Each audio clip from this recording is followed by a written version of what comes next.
makasi oto bandimite fo bayoka IDP viva IDP viva Félix Tshisekedi le président élu viva Tshisekedi national Félix Tshisekedi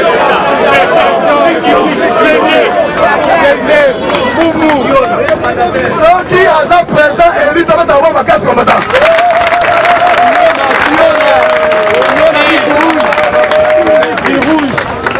soki omoni lelo tosali atterrissage awa seke mabe ezali nalaba te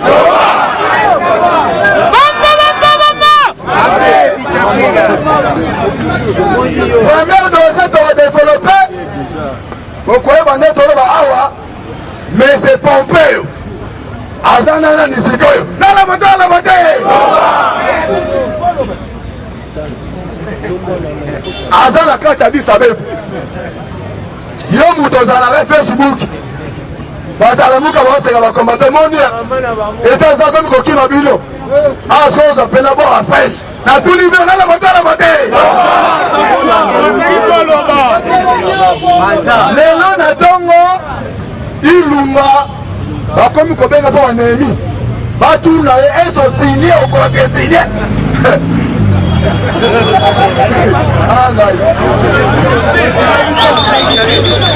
combattant soki oyebi bato président nome lobi toyoso lukono kabila kende omoni bato président nome lobi tosoko oza yebake kabila mpona yango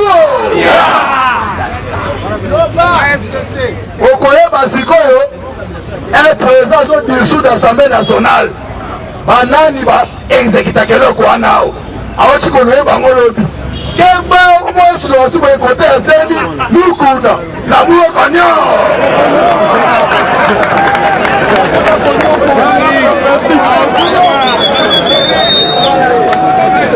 awa ndenge eza combattant olanda kotoyo awa ndenge eza bacombattant liboko oyo otaki na litama longola donc mabe ekoti makasi sans plus tarder tokoti na actualité politique biso toke na Genève tosigne na Genève tocomprendre batrahi biso toke toretire signature toretiraki signature Tshisekedi mutabenga kamere te kamere mutabenga pesa tokana te yo mikolo na bala bana oloba boye so oza mutala muko temi awa oza muta ienzi na pire espisi manjasa nini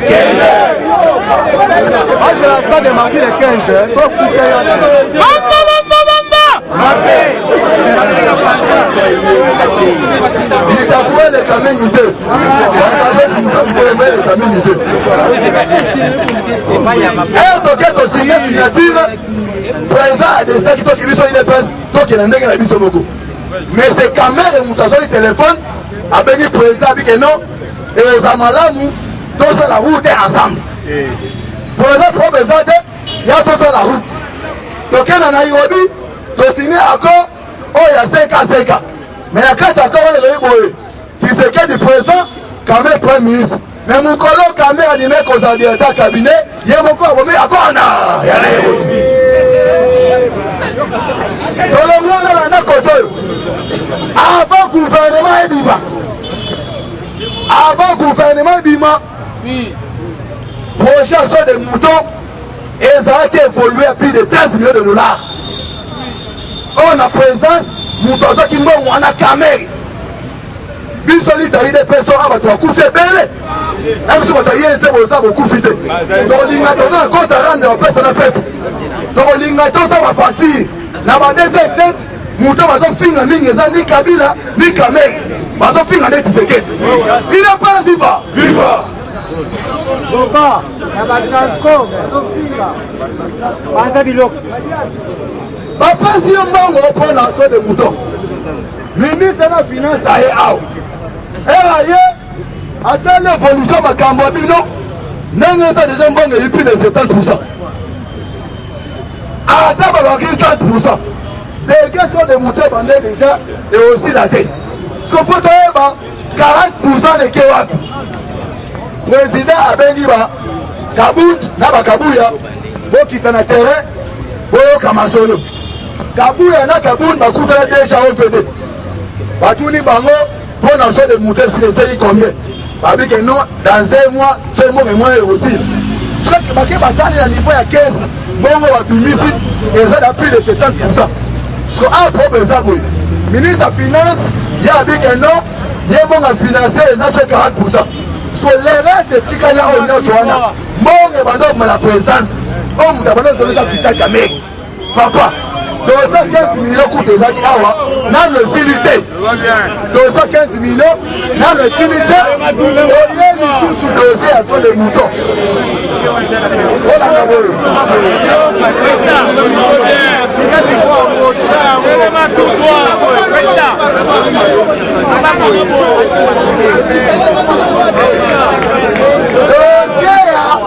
15 millions, même le coût de filité. Dossier Moussou Soyeya sont des moutons. Oh, la présidence, c'est M. Kamel et Moutou. Abimisi Mbongoana. Yango Songwana, INC, ce coup de la INC, moi, il y a des personnes. Il y a besoin de pouvoir d'aller au souffrir. Ils sont barrés, mais ça, c'est $220. Oh, ok, Mbongo est à mon ami. Les combattants basés, ça qui fait plus d'abandon. C'est ce que vous avez fait. Mais bien, vous voyez fraîchement vos lités. Vous avez dit qu'à qui mangent. Tonio Kami. Alors, année 2020, bandi Oyo, tout.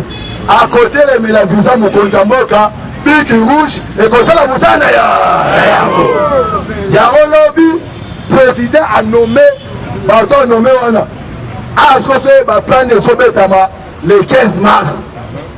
Ah, le 15 mars, ma belle Koti. Quand tout le monde a, il y a un chapeau de Bemba tout nié. Ce qu'on apporte pour la position, par rapport aux combien? Même c'est $100 000. Eh, Bemba Gangi, eh, Bemba Namba. Bemba dit combien a dit? Moi, j'ai dit c'est ce qu'on dit qu'on apporte pour la position. Donc, chaque fin du mois, $100 000, ma personne 3 types de X. Bemba tcheka bien. Petit wana kuna ya kalu kato finae. Ida penzi ba. Alobito ke na omida kato ose to yo kana. Yo beta deza, na bla beti deza. Ye kwa to fina.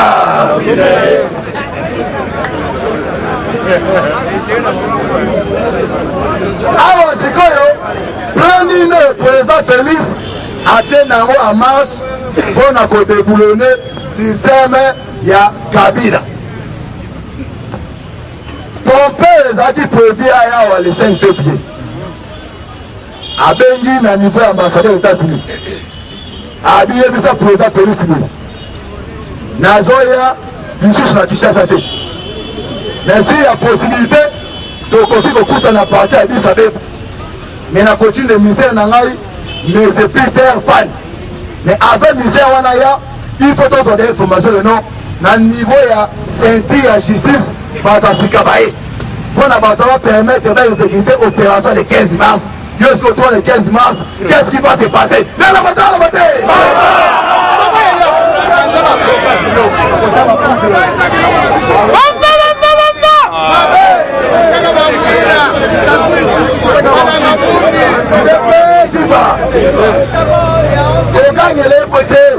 Ah, là-bas, on va aller bâtir le téléphone. Il y a un téléphone. Si ça ça Moussa, mais à moi la modération habite à qui. Les 15 mars, ils allaient rentrer parlementaire. Ah, il y a un va prendre les bétamis. Le ré aux autres sont appelés au bénéfice de la quartier. On comprend les politiques à Tisséquet. N'est-ce pas à niveau à 10 Abeb. Lobby, Renard, président au code. On va se prendre comme premier vice-président à une autre équipe. Après, on a vu qu'on a pompé. Et on a dit, on l'aurait dit. Ah, je vais pas casser le bétami. Donc, Kabila n'a pas combat à cash. Donc, on va voir qu'on a fait un cash pour nous undertaker. Moutakokima.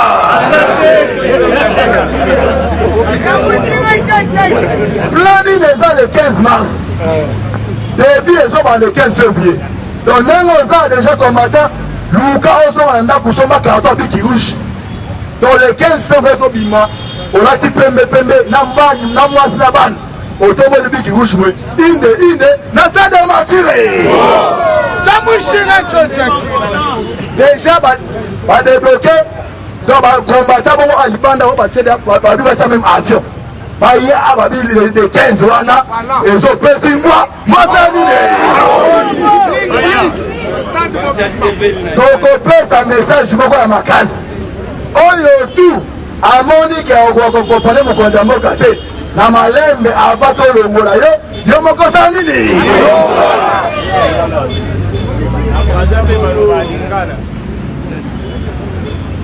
délégation CPI eyaki awa bazali 15 mutakambi délégation eye discrètement payo otuna nde boza boni batop Congo l'information balabala eloko nanga alandaki yango te yebi politique yo mpona top Congo tiaka le débat wana l'information le débat oskotemwa makambo yale bazo yango wapi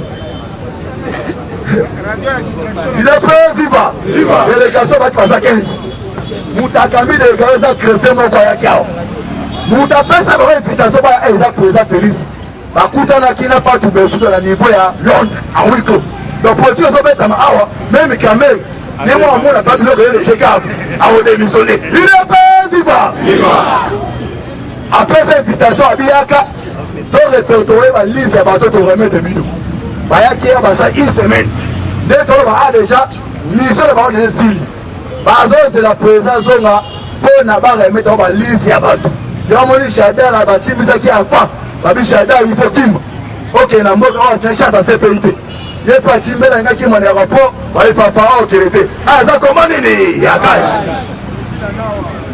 ordre ndenge epesami awa moto akobima aza te moto akotikala aza te na niveau ya est barapele Chitambo bange basala bapanti basalema balundala ordre ebetami zonga kote oyo bapesa tactique donc vie ndenge azonga kuna Chitambo wana azonga inutile akolimine donc ndenge azongi mabe eza makasi parce que ple ezobetama awa président nayebisa nango ne korepete awa président Félix Tshisekedi akodissoudre et puis azodissoudre assemblée nini nationale ekomi impératif il faut adissoudre yango sikoyo plan ya le 15 mars ezali ndenge nini rentrée parlementaire ezali le 15 mars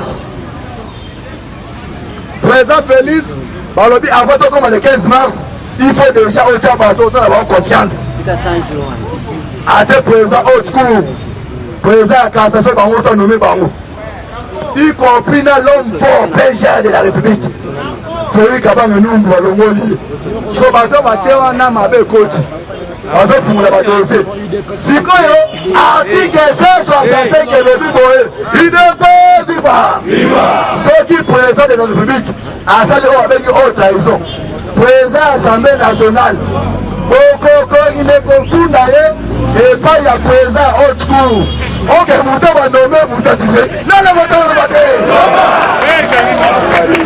mabe eza ya commandant jelo sepe la okopa politique sepe la match vide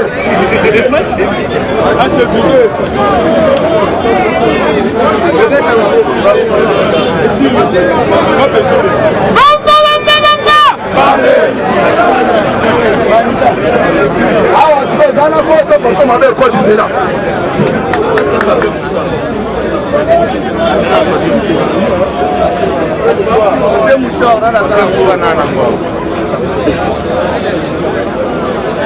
na répété boye nazolinga na chite na répété boye président nommé PG ya sika bato nommé eza bato oyo bakondaki doli makambo atie baoki moko ayebisa bando olela akomi kotia bato na ye na oyo olingi nini yebi te ezalaka bongo nataka kabela ndo osepela oyo bato banome wana donde eza ayika mabunda ya na document tokofula Tshisekedi eza biloko mate mpo ase na union africaine président va nommer deuxième président Union africaine. Ok, tous les dossiers à contentieux électoraux, on peut savoir deuxième président Union africaine. À quel fois l'Union africaine dans ce dossier est un chino.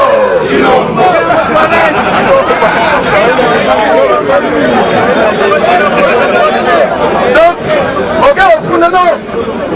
Si tu regardes bien, plutôt il va bien, dossier va contentieux électoraux, nous t'attendons la deuxième vice-président, il y a Union africaine. Quand la mise sur les bazars, il est pas chino.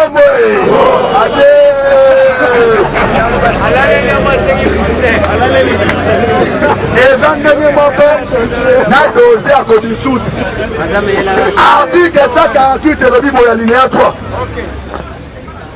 Président de la République a combien de président de l'Assemblée nationale appelle ce cas bonjour à Pamba. A béni président du Sénat appelle ce cas bonjour à Pamba. Atali Koto il m'a premier ministre appelle ce cas bonjour à Pamba. Après bonjour, les gens sont au mot tété, on est l'unité. Avant bonjour à dissoudre l'Assemblée nationale. Ce cas dissoudre l'Assemblée nationale, il y a président de l'Assemblée nationale. On est au fond d'ailleurs, au fond de la comité. Pardon, on trouve la Cour suprême. Et aux autres qui ne nommé les gens Moutonaï. Ce qui est que nous Moutouana, qui est bas à niveau de la Cour constitutionnelle. Et ça a été comme les autres en Amana. Professeur Mbatana, Batone Moukendi. Moi, je m'appelle Rokot. Son côté, on a 5 minutes. Daniel la mouka frigole, monsieur la mouka mamana.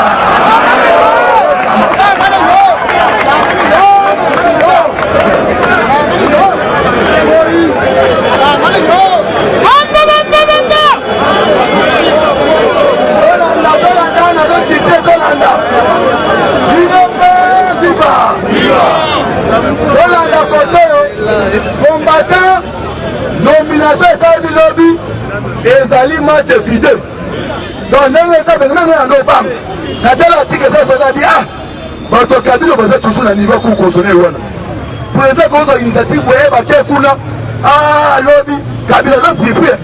Mais nous précisons la coalition. Pour le président, le même président, au cours de la cassation pour la coalition. On a encore un cinéma. Parce que là, on va civil, combattre dans le continent, dans le monde. Parce que il y a rien d'autre, il y a rien aussi. Parce que le va nommer un président, il y a un jour à nommer Bino. Donc, vers 15 minutes, nous allons dans la descente.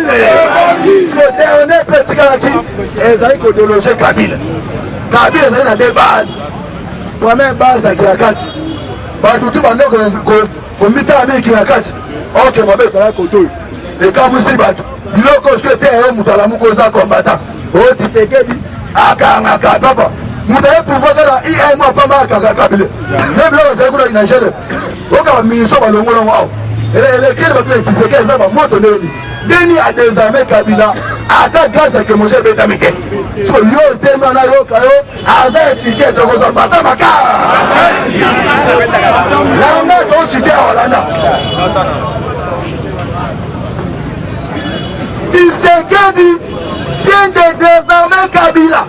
Qui pouvait les croire. Alors, on va désarmer, puis les arrêts Kuna. Qui pouvait les croire. Toutes les armes stockées à GLM, chars de combat, missiles, lance-flammes.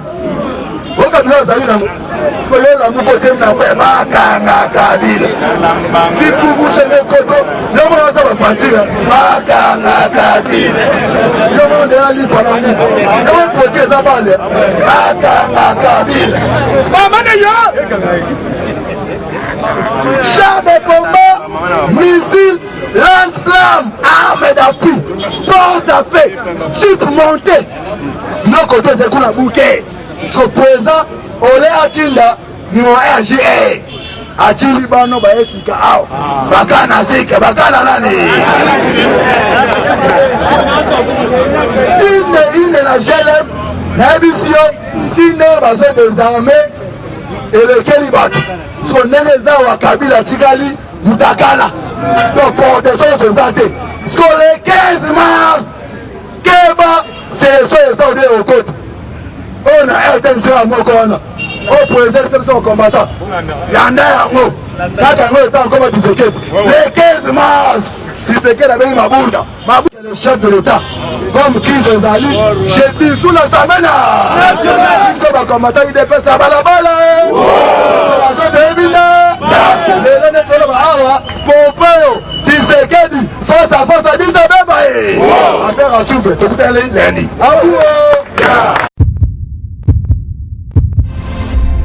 Eshima, votre magazine qui bat au rythme de l'actualité. Une réponse à vos besoins en information, un éclairage dans divers domaines. Impartial, documenté, instructif. Eshima au cœur de l'info. Retrouvez la nouvelle édition. Exclusivité.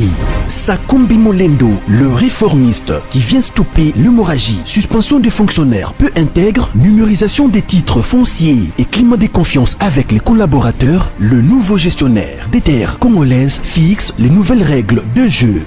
Focus, Lambert Mindi, Omalanga, le souverainisme comme un dogme. Redressement délaissé, Tomaluaka Losenjola, l'homme de la situation. Dossier Eshima, fini les vacances, vive les rentrées. De la politique au judiciaire, en passant par les scolaires, les derniers trimestres de l'année 2019 en RDC est décoiffant. Économie, BCC, un cadre des rétrocommissions et détournements à passer au peine fin. Découverte, Claude Ibalanki et Colomba, les coordonnateurs du MNS au centre de l'action de Félix Tshisekedi dans le Grand Lac. Les dialogues et pourparlers en RDC qu'en tire le peuple. Tubaou, la clé de la mythologie kassaïenne. Retrouvez l'intégralité du magazine Eshima dans les kiosques. Eshima Magazine, un nouveau standard d'information.